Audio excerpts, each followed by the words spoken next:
Donc du coup, effectivement, on va parler un peu roadmap. Alors moi, j'aime bien toujours revenir un petit peu en arrière. Certains qui ont participé aux différents webinaires auront quelques répètes, mais on m'a dit un jour, la pédagogie, c'est l'art de la répétition, donc ça rentrera un petit peu mieux. Donc la première chose qui est importante, donc qui est sortie il y a un mois maintenant, c'est la version LTS 3.2 LTS DTOP. Donc je rappelle, point important, une LTS c'est fait pour durer. La version 2.7 DTOP est encore maintenue d'un point de vue sécurité jusqu'à le deuxième trimestre l'année prochaine. Ok, on va dire l'été prochain. Donc ne vous précipitez pas si vous ne l'avez pas encore prévu à migrer au plus vite d'ici à la fin de l'année. Ok, j'ai vu qu'il y en avait quelques-uns qui avaient des projets de migration en 2025. C'est parfait. Ceux qui étaient en version 3.0 et 3.1 DTOP, je rappelle, c'est tout simplement la consolidation de tout ce qu'on a fait depuis 3 ans. Donc ceux qui étaient au webinaire ont déjà vu ça. Donc on a commencé par de l'ergonomie, on a commencé par les capacités de customisation, on a fait évoluer les audits. Tout le gestionnaire d'authentification, ça c'est vraiment un vrai changement pour ceux qui vont passer de 2.7 à 3.2. Il y a l'intégralité des capacités d'authentification maintenant dans ITOP. SSO, authentification par token pour les API, etc., etc. Et point important, les deux seuls petits changements de la 3.2, ou les deux nouveautés de la 3.2, c'est comme l'a dit Patrick tout à l'heure, et j'aime bien ce petit mot, la clochette, qui va vous permettre, comme dans toutes les applis classiques, de voir s'il y a des messages pour vous. C'est pas mal quand même, parce que ça réduit le nombre de mails qui transitent sur la planète. Il y en a quand même beaucoup. Autre point de vigilance ou important, l'équipe R&D a passé énormément de temps à travailler sur l'éditeur HTML, CK Editor, qui a fourni une nouvelle version over disruptive. Donc il a fallu reprendre beaucoup de choses. Il y a des projets open source qu'on a abandonnés. Nous, on a été persévérants et ça fonctionne bien. Il y a déjà quelques clients qui sont en 3.2 et on n'a pas eu trop de mauvais retours. Voilà. Par contre, ceux qui étaient en 2.7, je rappelle, il y a tout ça qui va arriver. Ça se passe bien, hein. Il n'y a pas besoin de migrer en 3.0, puis en 3.1, puis en 3.2. Vous allez faire le grand saut, mais vous allez avoir le cumul de toutes ces évolutions-là. Ok, donc soyez vigilants. Et surtout, pour ce grand saut, le point le plus important pour tous ceux qui sont passés de 2.7 à 3.0, c'est l'ergonomie. Il y a toujours de la résistance au changement. Patrick le disait tout à l'heure, juste pour un format de mail, ça peut bloquer. Vous imaginez pour une interface qui, quand même, change pas mal. On a vu une 2.7 tout à l'heure. Ça faisait longtemps que j'en avais pas vu une et ça fait bizarre. Voilà. Et les notifications, pareil, il y a eu tout un espace mis en place donc pour les mails, pour les newsrooms. Donc maintenant, juste petite remarque, les utilisateurs pourront se désabonner. Donc par exemple, ceux qui ne veulent plus recevoir de mails parce que ça les agace, pourront les désactiver si Patrick les a autorisés.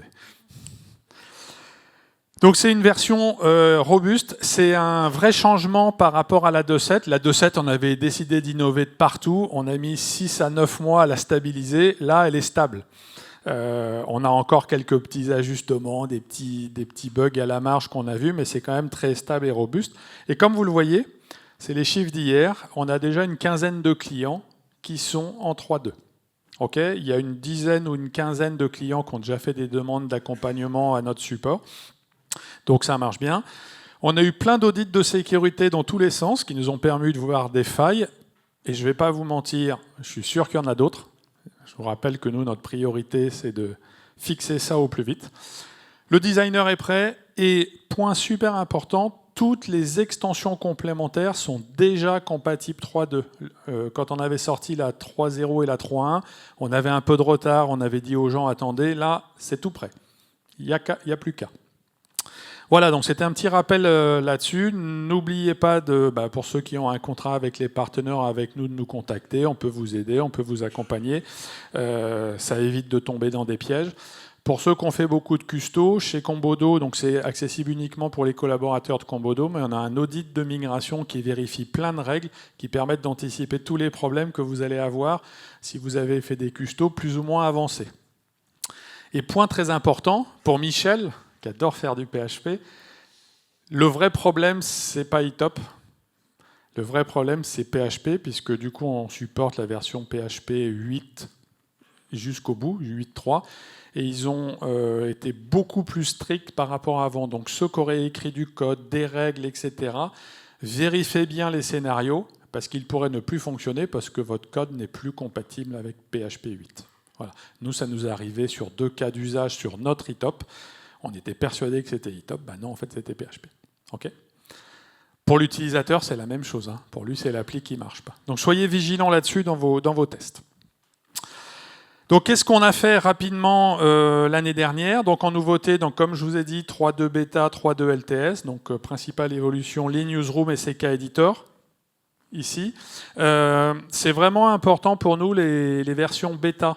Donc, quand on vous envoie des messages, etc., ou même à la communauté, on n'a pas tant que ça de retours. On a souvent des retours quand on a sorti la version.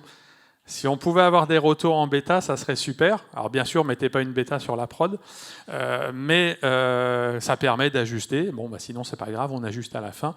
Bon, faut savoir que chez nous, on met en prod notre iTop, mais il faut pas le faire avec la bêta parce que c'est le meilleur moyen pour voir les problèmes. Mais il faut pas le faire, ok? Donc ne faites pas ce qu'on fait, faites ce qu'on dit. Côté designer, il y a eu énormément d'évolutions au printemps l'année dernière, parce qu'après on était à fond 3.2. Il n'y a quasiment plus rien qui n'est pas faisable dans le designer et qui est faisable en XML. Au final, le designer, c'est un éditeur d'une structure XML. Il y a encore quelques petites choses, mais plus grand-chose. On a fait un énorme travail là-dessus. Bon, le truc qui nous reste, on va le voir après, c'est le portail.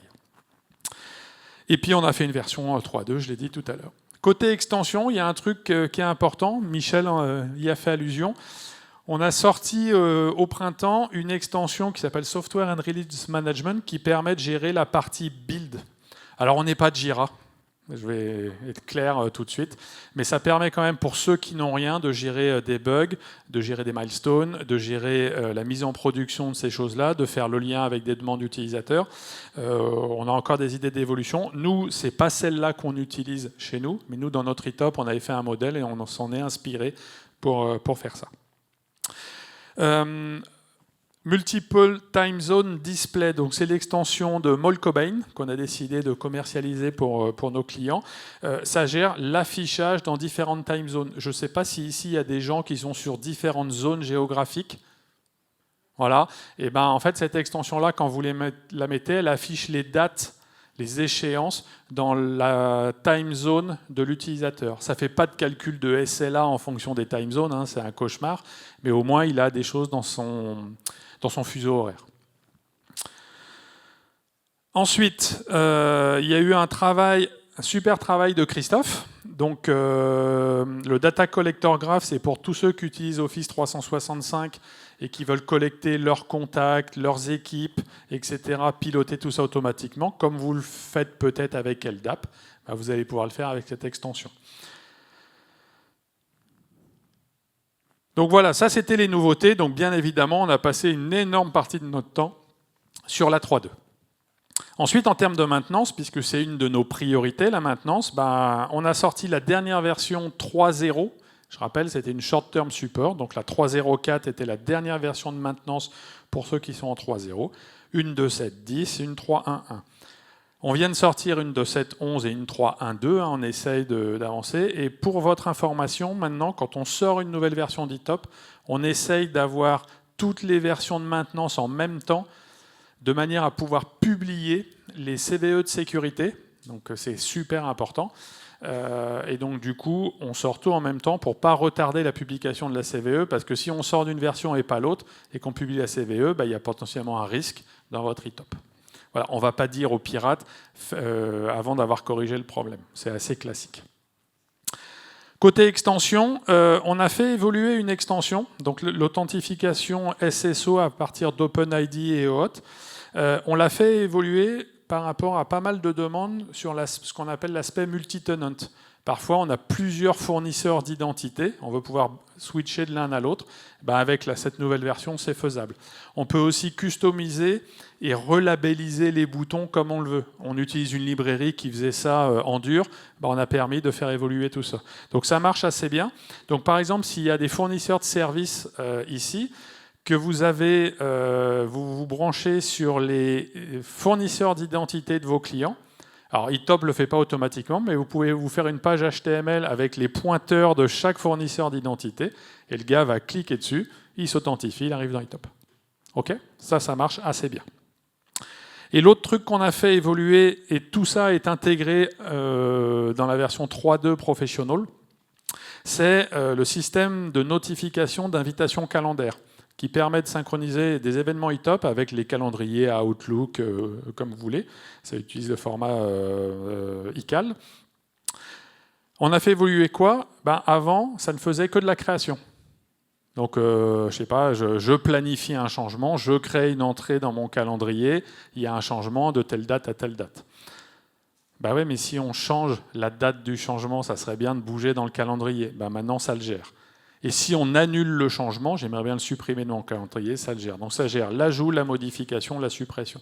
Donc c'est un super travail qui a été fait. Et comme ils sont là, je remercie le CIB qui nous a aidés à fine-tuner tout ça. Merci Johan. Ensuite, comme je disais, mettre à jour toutes les extensions, c'est quand même du boulot. Il y en a 68. Donc elles sont compatibles eTop 3.2 et jusqu'à PHP 8.3. Je rappelle, eTop 3.2 est compatible jusqu'à la version PHP 8.3 d'eTop. Donc ça va de 8.1 à 8.0 à 8.3. Ensuite, comme l'a dit Christophe tout à l'heure, on a fait des évolutions de computer téléphonie. Voilà, donc ça c'est une extension qui, à mon goût, est peu utilisée. Donc tous ceux qui ont des centres d'appel, etc. Rappelez-vous que cette extension vous permet d'enregistrer les appels dans votre eTop, de lier l'appel à un ticket. Donc, par exemple, combien de temps on a mis entre créer le ticket et l'appel. Quand le téléphone y sonne, ça peut vous afficher soit un nouveau ticket, soit la fiche de l'appelant qui permet un peu de savoir ce qui se passe. C'est un peu comme les centres d'appel d'assurance, etc. J'imagine que vous avez ça au Pulsi. Quand du coup vous cliquez sur le téléphone pour appeler un contact, on peut choisir son mobile, son portable, etc. Donc ça fait vraiment le lien avec les deux. Le seul prérequis, c'est que votre système de téléphonie soit capable d'appeler une URL. Voilà, c'est souvent un petit agent qui appelle une URL. Et on a fait évoluer notre API de collecte de données, donc Data Collector Base, pour que ce soit compatible tout ce qui va bien, et vSphere. Voilà, ça c'était des améliorations mineures. Alors maintenant, on va où ? C'est quoi nos orientations ? On en a 4. Il n'y a pas que l'IA qui est à la mode, il y a la sécurité, et on va voir que derrière tout ça, aujourd'hui, dans les systèmes d'authentification, ça devient de plus en plus rigide, certains diront ennuyeux, pour s'assurer qu'on ne falsifie pas votre authentification. Nous, on a toujours un axe stratégique qui est le low-code. Le moins on a d'expertise technique pour faire des choses fonctionnelles, le mieux c'est. Même si Michel, il y a des exceptions, va plus vite que le designer. Il faudra quand même qu'on fasse un concours. Tout l'aspect analytics que j'ai appelé l'année dernière, pour ceux qui étaient là, exploitation de la donnée. Il y a plein d'informations dans eTop, mais quand on veut analyser, quand on veut exploiter, c'est pas toujours simple, je vais en reparler après. Et enfin, le dernier credo, c'est l'expérience utilisateur, la prise en main. C'est une application type ERP, c'est pas toujours simple et on essaye toujours d'améliorer la mise en œuvre. Exemple, les notifications, on réfléchit à charger des notifications prédéfinies pour que les gens aient des exemples et puissent les ajuster. Même si après, il faut une équipe de com pour faire quelque chose qui correspond à l'entreprise. Donc, niveau sécurité. Notre premier challenge, c'est Multi-Factor Authentication. Donc, je ne sais pas s'il est arrivé, Jeffrey. Jeffrey est là. C'est l'un des plus gros contributeurs de la communauté. Donc, je suis très content qu'il soit là aujourd'hui. David, avec Itomig, ont aussi fait une extension. Et du coup, nous, on s'est dit à un moment donné, on va développer une extension générique globale qui va vous permettre de mettre en œuvre différents types d'authentification multifacteur. Tout le monde sait ce que c'est ? Ouais.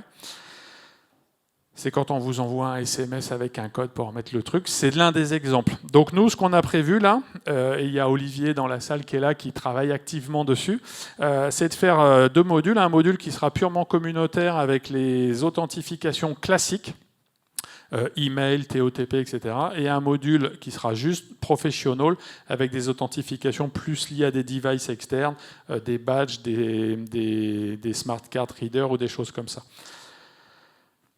L'authentification OAuth pour les webbooks. Pour tous ceux qui utilisent les webbooks pour interagir avec des applis, si vos applis sont en mode SaaS, incessamment sous peu, il n'y aura plus que ce mode qui va être autorisé. Le mode basique où on envoie le login et le mot de passe, ça commence à être limite. Donc pareil, on va le faire évoluer. Et on en profitera pour ceux qui utilisent Teams. Il y en a qui utilisent Teams dans la salle et qui synchronisent eTop avec Teams. OK. Vous avez dû voir le gentil message de Microsoft disant que, donc message de juillet disant en septembre ça ne marchera plus. C'est sympa de laisser du temps aux gens pour intégrer. Bon, ils ont un peu changé d'avis, mais en gros on ne va plus passer par Teams directement, on va passer par Power Automate. Ça ne changera rien pour l'utilisateur, mais on a un petit peu de travail. Donc on va voir avec Itomig qui a un peu expérimenté ça, comment réintégrer ça. Et enfin, une extension qui est aussi super importante, s'il y a des RSSI dans la salle, c'est l'extension eTop Fence, qui permet de gérer ce qu'on appelle le brute force, donc les gens qui essayent des milliers de mots de passe pour voir. On s'est rendu compte que nous, on avait du mal à la configurer, donc j'imagine vous. Donc déjà, on va mieux la documenter et surtout, on va faire des évolutions pour qu'elle soit plus efficace. Notamment, aujourd'hui, il y a un truc qui est bête, c'est qu'on n'arrive pas à faire le lien entre cette extension et un utilisateur. Or, cette extension nous permettrait d'identifier les utilisateurs qui ne se sont pas connectés depuis tant de temps. C'est un petit exemple d'évolution qu'on va faire. Donc ça, en gros, l'idée, c'est quoi? C'est de faire en sorte que quand on rentre dans eTop, on ait montré patte blanche et qu'on soit sûr que ceux qui accèdent à vos données sont bien autorisés à accéder à vos données. Okay, il y en a qui sont plus sensibles que d'autres dans la salle, j'en vois devant moi, mais c'est super important. Deuxième axe, l'aspect low-code. Donc l'aspect low-code, comme je disais, on a fait énormément de travail l'année dernière pour gérer toute la partie data model. Il nous reste un truc, c'est l'éditeur de portail. Donc j'avais dit l'année dernière, mon rêve, pour l'instant ce n'est encore un rêve, c'est que tout ça, ça se fasse en drag and drop, voire même un jour avec l'IA, on dira « Peux-tu me dessiner un portail qui fait ci, ça, et ça le fera tout seul ?» Je rêve pour l'instant. Mais là, ce qu'on a fait, c'est qu'il y a eu un super travail de l'équipe R&D sur tout ce qui est aide à la saisie, validation du code XML, etc. Donc on va faire en sorte que ceux qui tapent du XML soient assistés. Et surtout qu'on puisse contrôler ce qui a été fait dans le designer avant de le déployer dans un eTop. Exemple, j'ai écrit un OQL pour faire quelque chose. On va dire à la personne son OQL n'est pas bon. En tout cas, on va essayer de dire à la personne son OQL n'est pas bon avant de le mettre en place. Et pour ceux qui utilisent l'extension Case Exchange qui se configure aussi en XML, l'idée c'est que toutes ces interfaces aient un assistant qui permette de le faire. Ça sera la première étape avant d'avoir encore mieux. Pour ceux qui font du PHP, c'est un peu comme un IDE. On va aussi faire en sorte de pouvoir éditer les couleurs des portails dans le designer pour éviter d'avoir à faire une extension juste pour changer 3 couleurs. C'est un petit peu dommage. Comment on va faire? J'en sais rien, mais pour vous, ça sera transparent. Donc ça, c'est un point qui est important. Et ensuite, il y a un autre point qui est important, on le voit de plus en plus régulièrement, c'est je suis en train de faire un projet de développement, je mets en place des interventions et des astreintes, j'ai mes customisations, et oups, il y a un truc qui dysfonctionne sur la prod, il faut le corriger. Donc on va essayer de mettre en place un système de branches, on ne va pas faire GitHub, mais dans le designer, on va essayer de mettre en place un système de branches pour gérer des modifications de la prod en même temps qu'on fait des projets. Parce que c'est vrai qu'il y a pas mal de gens qui nous ont reproché « Ah bah ouais, mais je suis en train de faire un projet, mais du coup, comment je fais? Il faut que je revienne en arrière, je repars en avant. » C'est pas intuitif. Il y a des choses faisables, mais c'est pas intuitif. Ensuite, et ça va être le grand chantier de 2025 et de la 3.3, parmi plein d'autres petites choses qu'on va faire, c'est l'aspect analytique. Ça fait à peu près 5 ans qu'on me dit « Oh, les dashboards dans eTop, l'année dernière, on a fait des questionnaires, c'est arrivé en 2e position après le portail. » Donc, on va moderniser la gestion des dashlets. Moderniser, ça veut dire avoir quelque chose de plus joli, des librairies différentes. C'est l'éditeur de dashlet qui est un peu old school, voire même compliqué parfois à utiliser, le faire évoluer, utiliser sans doute des nouvelles technos. C'est pas démarré, on sait ce qu'on veut faire, maintenant il faut faire. C'est développer des nouveaux dashlets. Il manque plein de choses pour piloter l'activité. On ne va pas faire de la BI, mais par exemple avoir des compteurs, un graphique statistique, c'est quoi l'évolution des tickets par rapport à la semaine dernière, c'est des choses assez classiques pour piloter. Okay, on a une quinzaine à une vingtaine de demandes déjà aujourd'hui de choses qu'il faut adapter, donc on a déjà de quoi faire. Je rappelle juste qu'on ne fera pas de BI dans GitHub, donc vous ne ferez pas des rapports super avancés avec du drill down dans tous les sens. Ça s'appelle de la BI. Il y a des outils qui sont bien meilleurs qu'GitHub pour le faire, et ça s'interface. Je fais un peu de pub à Page Superset, qui est un super outil de BI complètement open source. Et puis Power BI, on avait fait un branchement et ça marche assez bien, et ça se pilote assez facilement. Et on va faire évoluer les dashlets existants, puisqu'on a des choses qui ne sont pas complètement finies, qui ont des demandes d'amélioration. Donc voilà le périmètre, et on va faire évoluer tout ça. Avec en ligne de mire aussi, c'est des choses qu'on a discuté avec les partenaires hier, comment on fait en sorte que ça n'a pas d'impact de performance. Cette fameuse page d'accueil d'GitHub dans laquelle on va afficher un tableau de bord avec la liste de tous les tickets depuis 10 ans, et on se retrouve avec 1,7 million de tickets. Voilà. Ça peut arriver. Bah oui, là, voilà. Donc comment on gère ça? Ensuite, comme la CMDB et l'analyse d'impact sont un vrai différenciateur, on va réfléchir à développer des nouveaux scénarios d'analyse d'impact. Alexandre, par exemple, nous a fait une proposition d'intégrer dans le data model la gestion de flux. On l'a fait en mode projet pour quelques clients. Comment on met en place dans la CMDB de l'analyse de flux. Et du coup, je fais un graphe d'analyse d'impact des flux applicatifs. Mais je voudrais les superposer avec mon analyse d'impact classique. On a une demande depuis très longtemps de pouvoir faire de l'analyse d'impact de proche en proche. Quand on a 5 ou 10 000 CI dans l'analyse d'impact, peut-être qu'on va partir de 1 et on va avancer de proche en proche. Donc il y a pas mal d'idées autour de ça. Et enfin, et je ne sais pas quand ce sera, oui, il va nous falloir des assistants IA pour les agents, potentiellement même pour le portail utilisateur, voilà, faire des suggestions, par exemple, de réponses par rapport à une problématique. J'en reparlerai cet après-midi. Il faut le faire, il y a des trucs à faire. La question, c'est quelle va être la complexité, quelle va être la dépendance, une fois de plus, à des fournisseurs tiers. Mais ça, on en reparlera cet après-midi. Enfin, expérience utilisateur et prise en main. Premier truc, ça sera sans doute aussi avec de l'IA, mais là chez Combodo, c'est faciliter la recherche dans la doc GitHub. Il y a plein de docs. Je vais refaire allusion à Maria Debeyer qui dit un bon projet open source, c'est un projet où il y a de la doc. Il y a énormément de docs, mais même celui qui a écrit la doc, il a du mal à retrouver l'information. Donc on va essayer de voir comment faciliter la recherche dans GitHub. Vous verrez cet après-midi, Jimmy va présenter un prototype qu'on a fait avec de l'IA, qui est plutôt encourageant. Et on va essayer de mettre ça à disposition de nos clients et des utilisateurs. On va aussi travailler, on a beaucoup de retours, sur l'amélioration de l'administration fonctionnelle dans GitHub. L'exemple tout bête, c'est comment je fais pour exporter toutes mes notifications, mes actions, mes triggers, et les réimporter sur ma prod. Donc on a des prototypes qu'utilisent les gens chez Combodo aujourd'hui. Ça pourrait faire partie des évolutions qu'on intégrera quand ça marchera bien. Il y a le préchargement de données. On pense, c'est ce qu'on fait en formation, qu'il y a à peu près 11 notifs qui sont implémentés par tout le monde. Je notifie l'utilisateur à la création d'un ticket, à la mise à jour du journal public, à la résolution. Quand j'attends une réponse de sa part, on aimerait les précharger dans le système pour qu'on n'ait plus qu'à ajuster. Mais il y a plein d'autres choses qu'on pourrait précharger. Est-ce qu'on en précharge les marques et les modèles ou une liste de marques et de modèles dans GitHub pour la CMDB? Voilà, ça fait partie des éléments sur lesquels on va réfléchir. Donc ça fait quand même pas mal de choses, tout ça. Et notre tactique, c'est quoi ? C'est de se focaliser sur ces priorités. Donc toutes les petites demandes, toutes les choses qui seront connexes à ça, comment on peut regrouper là-dedans, mais de ne pas s'éparpiller. C'est la maintenance. Là, la maintenance, pour nous, c'est super important, ça prime. Et c'est la sécurité. Enrico, il me reste combien de temps ? Parfait. Et la deuxième chose, c'est d'avoir une approche, on va dire, un peu plus agile. Donc on l'a mis en place depuis un certain temps. En gros, on a des plans à 6 mois. Donc on sait, et je vais vous montrer a priori ce qu'on va faire pour les 6 prochains mois. On a un horizon à 1 an et on essaye d'être précis à 3 mois. Ok ?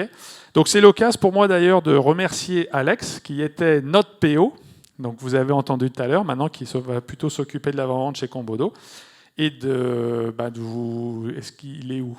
Il est là-bas. Et donc de vous présenter Ben, avec qui vous interagissez, qui est le nouveau PO e-top. Donc il gère des sprints pour faire avancer ces sujets-là. Donc qu'est-ce qu'on a prévu ? Donc à 3 mois, c'est le trimestre en cours. Il va déjà y avoir une 3-2-1 d'ici à la fin de l'année, le début d'année prochaine. On a déjà des petits feedbacks de clients. Nous-mêmes, sur notre e-top, on a vu des petites choses qui ne sont pas graves, mais qu'il faut corriger. Donc fin d'année, début d'année prochaine, on aura une 3-2-1. Donc ceux qui veulent vraiment zéro problème, attendez peut-être fin d'année pour migrer en 3-2. On aura une 3-1-3, on continue à faire la maintenance. Et la 2-7-12, je rappelle, la 2-7, on va jusqu'à l'été prochain. Et ensuite, l'horizon que l'on vise, c'est d'avoir une 3.3 STS, donc avec ce sujet exploitation de la donnée et puis tout ce qu'on pourra mettre dedans. On va dire d'ici 1 an, ça serait super. On essaye de maintenir un rythme d'une release par an. Ça sera la consolidation de plein de choses qu'on a faites et on espère qu'on va réussir à tenir ce timing. Côté designer, d'ici à la fin de l'année, on va commencer cette implémentation d'assistant XML pour le portail, plus quelques autres améliorations. Et il y aura une deuxième version, on va dire, au premier semestre 2025. On essaye de faire une release à peu près tous les 3 mois. On avait des noms de code là, je pense qu'on va utiliser des noms de fleurs maintenant, ça sera plus compréhensible par tout le monde. Côté extension, donc Multifactor Authentication arrive d'ici à la fin de l'année. On a une version qui commence à être bien. On va peut-être, avec des partenaires, la secouer un petit peu. Peut-être avec certains clients qui nous ont sollicités. Et donc, à la fin de l'année, ce sera en place et ce sera compatible avec les versions 3 d'e-top sans aucun souci. Et comme l'année dernière, tout le monde voulait qu'on refasse le look du portail et qu'on n'a pas eu le temps de le faire dans la 3.2, on va faire une extension, Portail New Look, qui sera compatible 3.2.1 et qui va moderniser d'un point de vue stylistique le portail. J'ai oublié de dire un truc tout à l'heure, mais les dashlets, ça sera autant dans la console que dans le portail. Donc en 3.3, il y aura des évolutions fonctionnelles du portail. Pour l'instant, c'est que du look, ce sera le look par défaut. Et si vous installez cette extension, ça remplacera le portail actuel. Okay ? Et tout le challenge, c'est que ça ne casse pas vos custos. Normalement, avec Bootstrap, ça doit passer, mais bon, on va voir. Ensuite, OAuth pour les webhooks, c'est pareil, ça arrive là d'ici à la fin de l'année.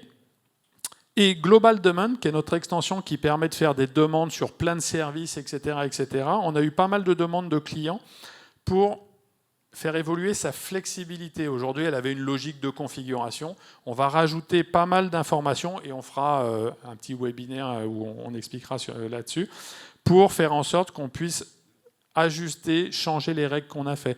Par exemple, aujourd'hui, quand on dit pour ce service, celui-là est obligatoire, si on veut réutiliser plusieurs fois le service, on pourra configurer. Là, c'est obligatoire. Dans ce cas-là, ça ne l'est pas. Donc un peu plus de paramétrage. Notre outil qui vérifie un peu l'intégrité de la base de données, qui contrôle ce qui se passe, on a prévu de le faire évoluer. Et ça sera début d'année prochaine. Et point important d'un point de vue intégration, donc après Graph, Christophe travaille d'arrache-pied pour faire un collecteur avec Intune. Donc après Graph qui récupère les contacts, on a de plus en plus de clients qui nous disent qu'ils ont leur inventaire, on va dire, dans Intune, et donc on va aller le récupérer au même titre de ce que l'on fait avec Ansible, OCS Inventory ou d'autres collecteurs. Et dans la continuité de Software and Release Management, il y a eu un travail qui est en cours, qu'on est en train de tester, nous, sur notre e-top, d'intégration avec GitHub. Donc pour ceux qui voudraient faire du build et avoir une synchronisation des événements type commit ou PR, on va pouvoir le gérer. C'est en bêta, il y aura certainement plein de retours. Le but n'est pas d'aller attaquer le marché de Jira, mais pour ceux qui n'ont rien, ça fera le boulot. Et ensuite, l'équipe intégration, elle a un gros boulot de maintenance des extensions. Donc d'ici à l'année prochaine, il n'y aura pas forcément plus de choses, sauf demande urgente.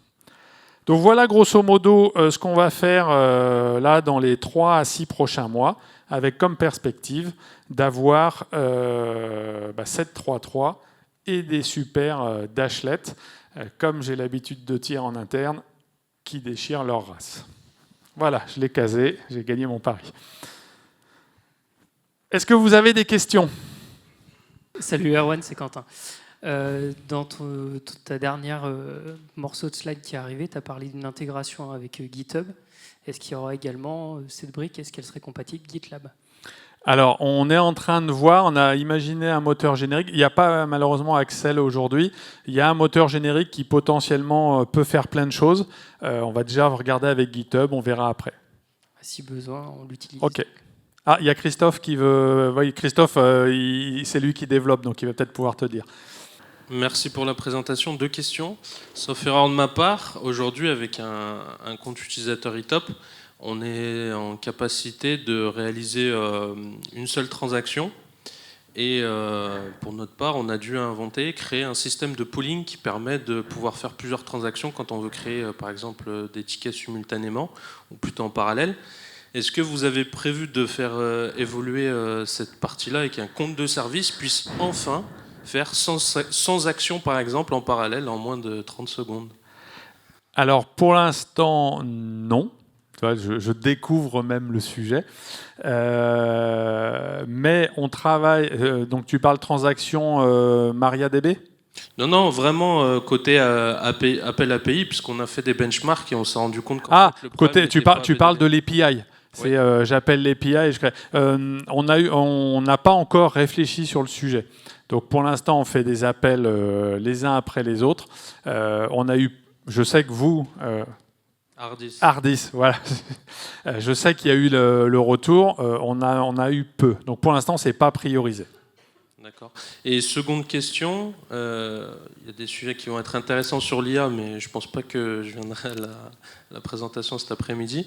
Est-ce que vous allez mettre en place un système aussi de forecast et de pouvoir dire, par exemple, pour une équipe donnée, aujourd'hui j'ai 200 tickets pour le mois de mars, demain 250, etc.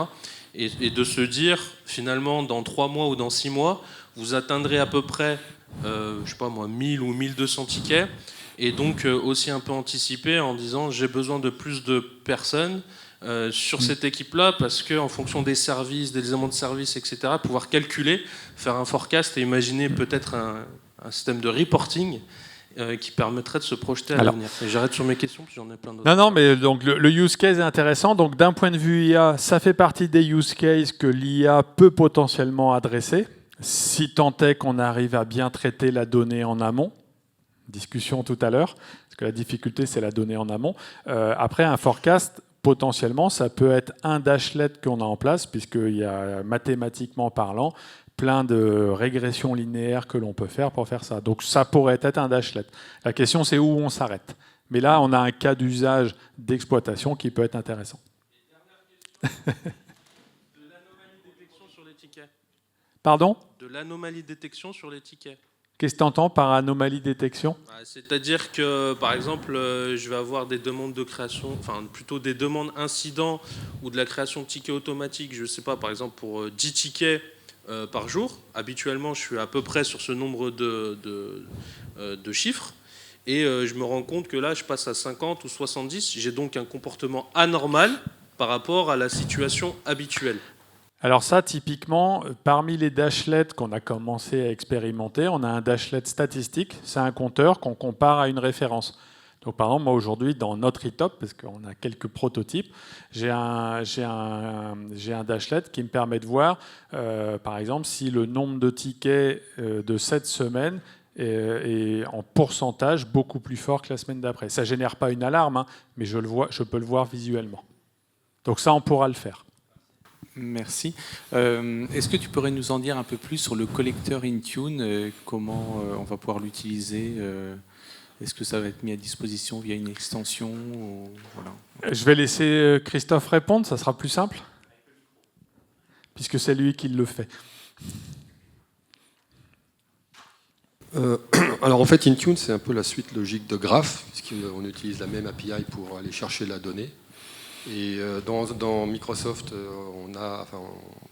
vous déclarez ce qu'ils appellent des managed devices, qui ne sont pas typés. Donc c'est un petit peu le challenge de savoir ce qu'est un managed device. Est-ce que c'est un PC, est-ce que c'est un téléphone, est-ce que c'est une tablette? Le but du collecteur, c'est d'aller récupérer ces managed devices et puis de les transformer suivant des règles configurables ou pas en objets standard ITOP. PC, voilà. Donc l'extension est en cours de développement. Je suis intéressé pour avoir des vrais use cases, des vraies bases de données sur lesquelles je pourrais avoir du volume pour tester l'extension elle-même. Et elle sera, comme toutes les extensions faites par l'intégration, mise à la disposition de la communauté et donc des clients. Ok, c'est noté.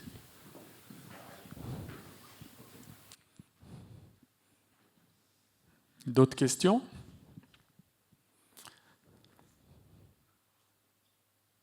Non? Eh bien, on n'a plus qu'à faire maintenant. Merci.